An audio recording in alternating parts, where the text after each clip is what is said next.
The Christian life is a journey, a pilgrimage of the soul. It beckons us not to outward conformity, but to inward transformation. This transformation, this deepening of our relationship with God, requires discipline. Christian discipline is not about punishment or earning God's favor. It is about training our hearts and minds, aligning ourselves with God's will. It is about creating space in our lives for God to work. Discipline is the bridge between desire and delight.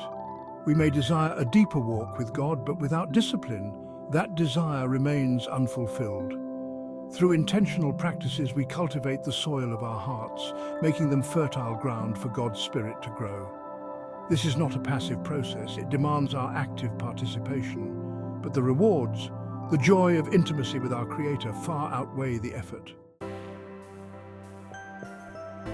Certain spiritual disciplines have stood the test of time, guiding believers for centuries. Prayer, the lifeblood of our relationship with God, is a conversation, a pouring out of our hearts and a listening for His voice. Bible study nourishes our souls with God's Word, revealing His character and guiding our steps. Worship, both individual and communal, allows us to express our adoration and awe of God. Fasting, a discipline of self-denial, helps us loosen the grip of worldly desires and focus on God. It cultivates humility and dependence on Him. Service, using our gifts and resources to bless others, reflects God's love and reminds us that our lives are not our own. These disciplines, practiced with sincerity and consistency, become pathways to spiritual growth. Discipline requires intentionality. It means making deliberate choices to prioritize our spiritual growth. It may mean saying no to distractions, setting aside time for prayer and reflection, or choosing to serve others instead of indulging ourselves. Sacrifice is woven into the fabric of discipline. We sacrifice our time, our comfort, and our desires to pursue a deeper relationship with God. Yet this sacrifice is not a burden, but a joyful offering. It is an act of love, a demonstration of our commitment to God above all else. Section 4. Forging strength in the fire.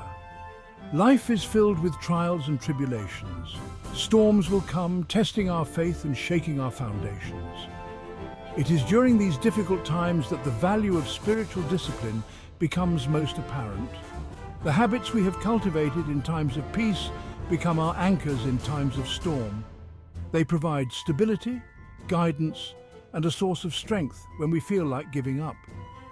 Through prayer, we find solace and guidance. Through Bible study, we're reminded of God's promises. Through worship, we experience His presence even in the midst of pain.